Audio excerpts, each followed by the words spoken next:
දෙකයි x ධන 3 බෙදීම 2 සමානයි 5.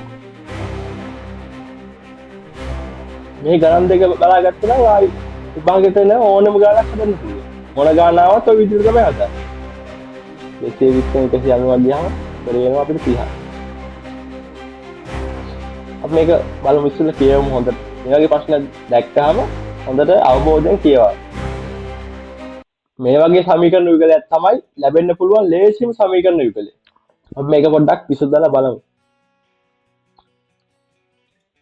සමීකරණ යුගලය තමයි 2x ධන y සමානයි 5. මම මේ සමීකරණේ පළමු සමීකරණය කියලා මාක් කරගන්නම්. අනිත් සමීකරණය තමයි 2x ධන 3y සමානයි 8. මේක මම 2 කියලා මාක් කරගන්නවා. මේ සමීකරණ යුගලය විසඳලා x යි y යි පිළිතුරු ගන්න තියෙන්නේ. පළවෙනි සමීකරණේ 2x පදයක් තියෙනවා, මේකේ 2x පදයක් තියෙනවා. අපිට දෙවෙනි සමීකරණයෙන් පළවෙනි සමීකරණය අඩු කරොත් අන්න y ට උත්තරයක් ගන්න පුළුවන් නේ. මම එහෙනම් දෙවෙනි සමීකරණයෙන් පළවෙනි සමීකරණය අඩු කරනවා.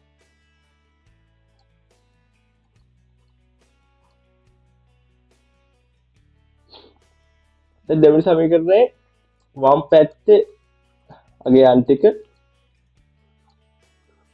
අඩු කිරීම පළමු සමීකරණයේ වම් පැත්තේ අගයන් ටික 2x ධන y.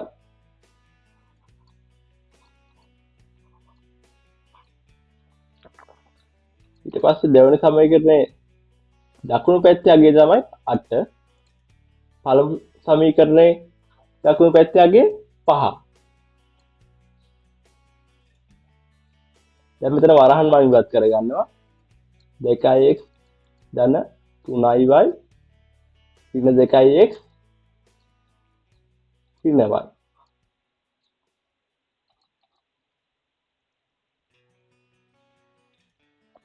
අටෙන් 5 කියාම උත්තරේ 3යි. මේ 2x කැපෙනවා.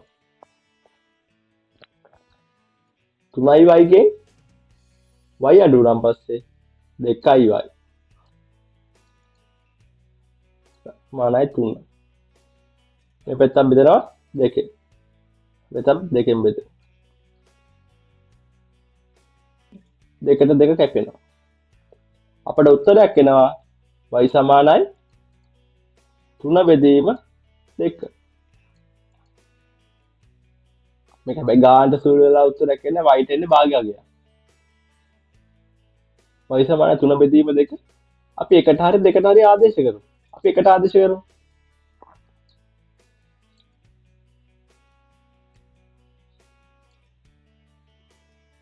y සමානයි 2න් 3. අපි ආදේශ කරනවා එකට ආදේශය. එකට ආදේශය.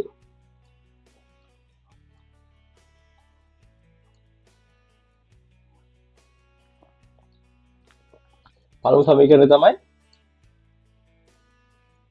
2x ධන y සමානයි 5.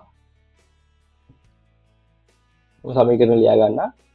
2x ධන y සමානයි 5. එතන y අගයට අපි 2න් 3 දානවා. 3 බෙදීම 2 දානවා.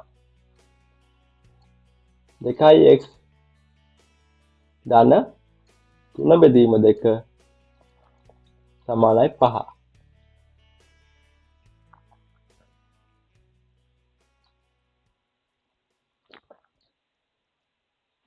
දැන් මේ 3 බෙදීම 2 මේ පැත්තට ගෙනියනවා.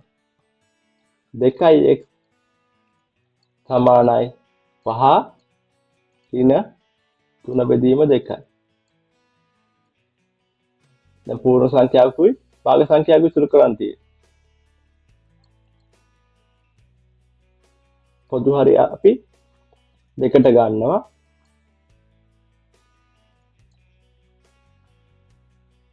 මෙතන තියෙන හරියට පහ බෙදීම 1. ඒක ඉතින් අතින් ලිව්වතේ නැතත් එක. සාමාන්‍ය අපි ලියන්නේ. දෙකට එක ඒවා දෙකක් තියෙනවා. දෙවරක් පහ 10යි. 10. දෙකට දෙක ඒවා 1යි. එක් වරක් 3 3යි. මේ පැත්තේ තියෙනවා 2x. 2x සමානයි 10න් 3 ගියාම 7යි. 7 බෙදීම 2යි. අපි ආයෙත් මේ x උත්ත කරගන්න දෙකෙන් බෙදනවා. දෙකට දෙක ඒවා 1යි. දෙකට දෙක ඒවා 1යි. මේ පැත්ත දෙකෙන් බෙදන්න ඕනේ. 1ට 2යි. ඒතර x සමානයි කීයද? 7 බෙදීම 2 4.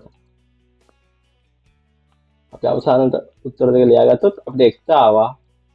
x ආවා 7 බෙදීම 4ක්. y ආවා 3 බෙදීම 2ක්. මේ වගේ ගානක් තමයි එන්න පුළුවන් සරලම ආකාරය. ඔයාලට විභාගෙට මේ සමීකරණ යුගලයක් දීලා ඒක විසඳන්න කියලා ගානක් එන්නේ නැහැ. බොහෝ දුරට එන්නේ මේ වගේ ප්‍රශ්නයක් තමයි මොකක් හරි විස්තරයක් කියලා. ඒ විස්තරයෙන් අපි සමීකරණ යුගලයක් හදාගෙන ඒක විසඳලා අපි මේක බලමු ඉස්සෙල්ලා කියවමු හොඳට. මේ වගේ ප්‍රශ්න දැක්කහම හොඳට අවබෝධයෙන් කියවන්න. සජිත්ති හා සංජන ළඟ යම් මුදල් ප්‍රමාණයක් ඇත. හරි, මුදල් ප්‍රමාණයක් තියෙනවා. සජිත්ති ළඟ ඇති මුදල් ප්‍රමාණයට සංජන ළඟ ඇති මුදලේ දෙගුණයක් එකතු කළ විට රුපියල් 110ක් ලැබේ. මොකද්ද ඒ කියන්නේ? ඒ කියන්නේ සජිත්ති ළඟ තියෙන මුදල් ප්‍රමාණයට සංජන ළඟ ඇති මුදලේ දෙගුණයක් එකතු කරාම රුපියල් 110ක් ලැබේ. ඒ දෙකම එකතු කරාන් පස්සේ 110ක් ලැබෙනවා කියලා කියන්නේ. සරලයි. ඊට පස්සේ ඊළඟට කියනවා සජිත්ති ළඟ ඇති මුදලේ දෙගුණයට සංජන ළඟ ඇති මුදලේ දෙගුණය එකතු කළ විට 190ක් ලැබේ. දෙදෙනා ළඟ ඇති මුදල් ප්‍රමාණ වෙන වෙනම සොයන්න කියලා කියන්නේ. මම සජිත්ති ළඟ තියෙන මුදල් ප්‍රමාණය x කියලා ගන්නවා. සංජන ළඟ තියෙන මුදල් ප්‍රමාණය y කියලා ගන්නවා. සජිත්ති ළඟ ඇති මුදල් ප්‍රමාණය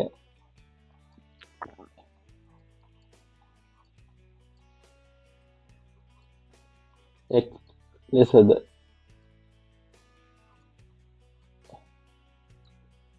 සංජන ළඟ ඇති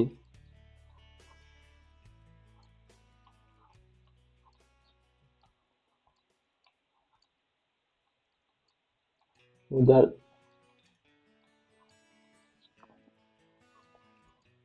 ප්‍රමාණය y ලෙසද ගනිමු.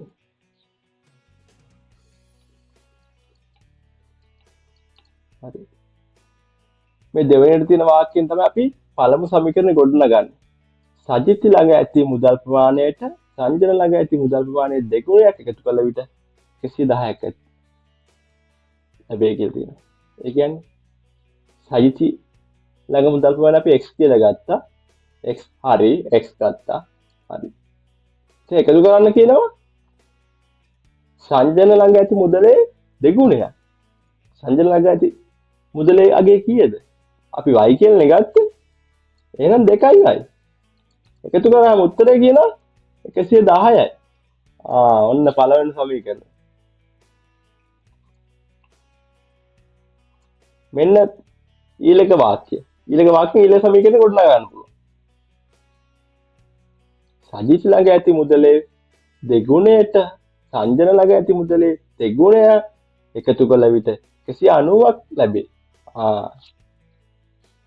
සජිත් ළඟ තියෙන්නේ කීයද? x ප්‍රමාණයක්නේ. ඒකේ දෙගුණයක්. දෙගුණයක් නම් 2x වෙන්න ඕන. ඒකට සංජනගේ තියෙන ප්‍රමාණය මුදලයාගේ වගේ 3 ගුණයක්. එහෙනම් සංජන ළඟ තියෙන්නේ y නේ. එහෙනම් 3 ගුණයක් නම් 3y වෙන්න ඕනේ. හරි. ඒක 190යි. 190. ඔන්න දැන් සමීකරණ දෙකක් ඔන්න ගන්න. දැන් අපිට xy විසඳලා සජිත්ගේ ඇති මුදල් ප්‍රමාණයයි සංජනගේ මුදල් ප්‍රමාණයයි අර ඉස්සෙල්ලා අපි කලින් අර සමීකරණ දෙකක් විසඳුවේ ඒ ආකාරයට අරගෙන පහසුවෙන් හොයන්න පුළුවන්. මේක හැබැයි x ගේ සංගුණකයවත් y ගේ සංගුණකයවත් සමාන නැහැ. අපිට මේ x ගේ සංගුණකය සමාන කරගන්න පුළුවන්. මේ පළවෙනි එකේ x ගේ සංගුණකය 1යිනේ. දෙවෙනි එකේ x ගේ සංගුණකය 2යි. පළවෙනි එක දෙකෙන් වැඩි කරා නම් x දෙකේම සංගුණකය සමාන වෙනවා. මම මෙහෙම කරනවා. පළවෙනි සමීකරණය දෙකෙන් ගුණ කරලා අඩු කරනවා දෙවන සමීකරණය. බලමු උත්තරේ කීයක් එනද කියලා. පළමු සමීකරණය වම් පැත්ත දෙකෙන් වැඩි කරනවා. දෙගුණයක් x ධන 2y. ඊට පස්සේ ඒක අඩු කරන්න ඕනේ දෙවෙනි සමීකරණේ වම් පැත්ත. අඩු කිව්ව ලකුණු තියෙන හින්දා මම වරහන්නක් දා ගන්නවා. 2x ධන 3y. දැන් යනවා දකුණු පැත්තට සමීකරණ වල. පළමු සමීකරණේ දකුණු පැත්ත කීයද? 110යි. දෙවරක් 110. අඩු කරලා කීයද? දෙවෙනි සමීකරණය. එන 190යි.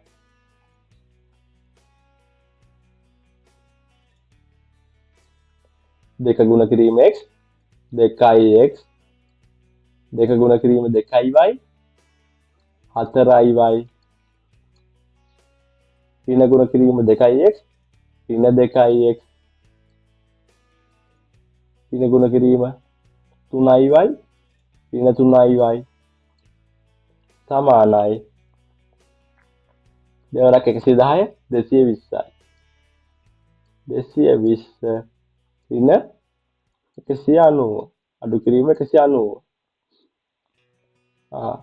මෙන් 2x ට 2x කැපෙනවා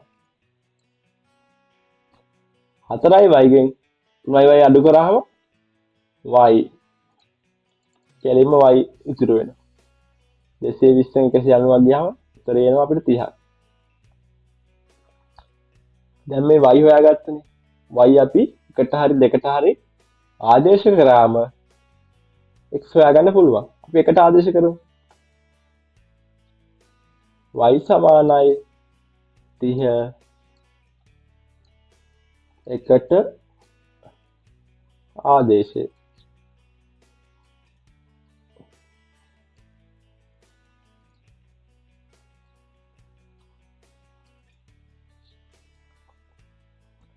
x ධන 2y සමානයි 110යි x තමයි අපි හොයන්න ඕනේ දෙවාරයක් y සමානයි 30යි හරි 110යි x ධන දෙවාරයක් 30 කියන්නේ 60යි 110යි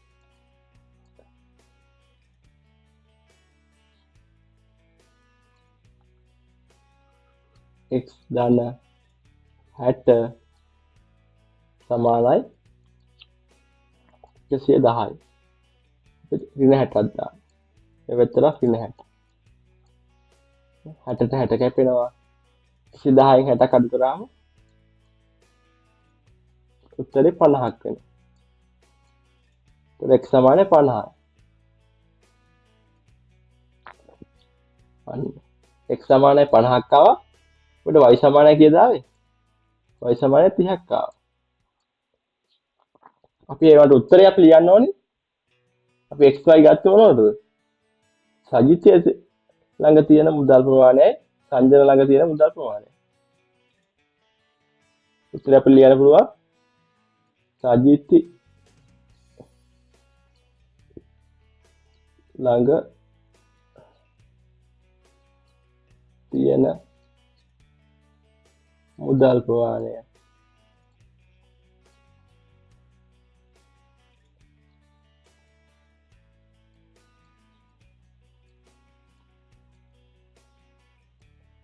සමානයි රුපියල් කීයද? සංජිතට අපි ගත්ත x නේ රුපියල් 50යි. යාට 50යි. සංජන ළඟ ඇති මුදල් ප්‍රමාණය සංජන ළඟ ඇති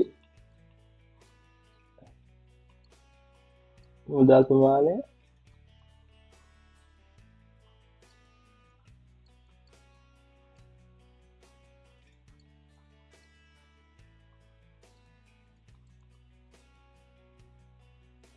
රුපියල් 30යි. හරි නේද? අපි xy මාරු කරගත්තේ නෑනේ. හරි.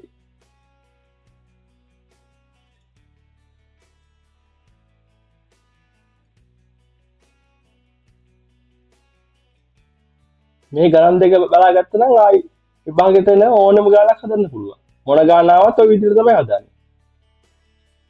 විභාගෙට එන සමගාම සමීකරණයේ ආශ්‍රිත ප්‍රශ්නේ ලේසියෙන් විසඳන්න පුළුවන්.